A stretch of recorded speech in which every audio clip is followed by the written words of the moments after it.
Guys, kita nyo itong mga larawan na ito. Ito yung mga Kalingap Angels na talaga naman pong tinatangkilikan po ng mga netizens, no? May kanya-kanya silang mga supporters dito, no?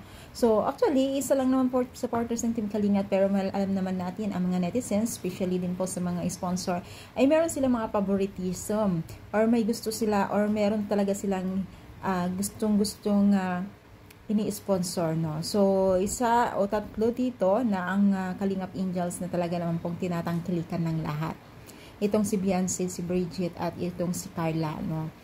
Grabe, no? Ang gaganda nila, no? Kita nyo naman kung paano ito, o kung paano sila maipakita ang kanilang kagandahan. At talagang na-enhance po ang kanilang ganda, no? Dahil ang Team Kalingap ay todo supportive, todo paganda sa mga Kalingap Angels, no? Nakakatuwa lang kasi alam niyo guys na ang laki ng mga pinagbabago o ang laki ng pagbabago ng kanilang buhay mula nang sila ay nasa Team Kalingap. Means is napakagaling mag-alagang Team Kalingap, no? At isa dito na sa mga kagandahan din po ay nababago po ang kanilang buhay, lalong-lalo na po sa mga pinansyal nila, na talaga naman pong napakalayo po ang kanilang narating sa buhay. Hindi lamang dun sa pinansyal, sa kanilang pag-aaral. At syempre, kumikita rin po sila dito.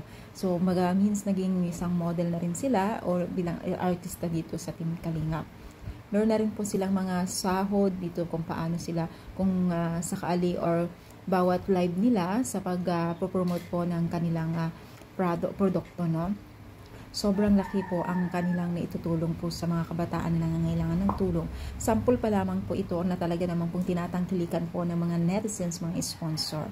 Kaya kung ikaw ay isa sa mga taga-supporters dito, or ikaw yung isa sa mga, kung sino ang natitipuan mo dito, comment lang kung sino ang sinusubaybayan mo sa tatlong ito.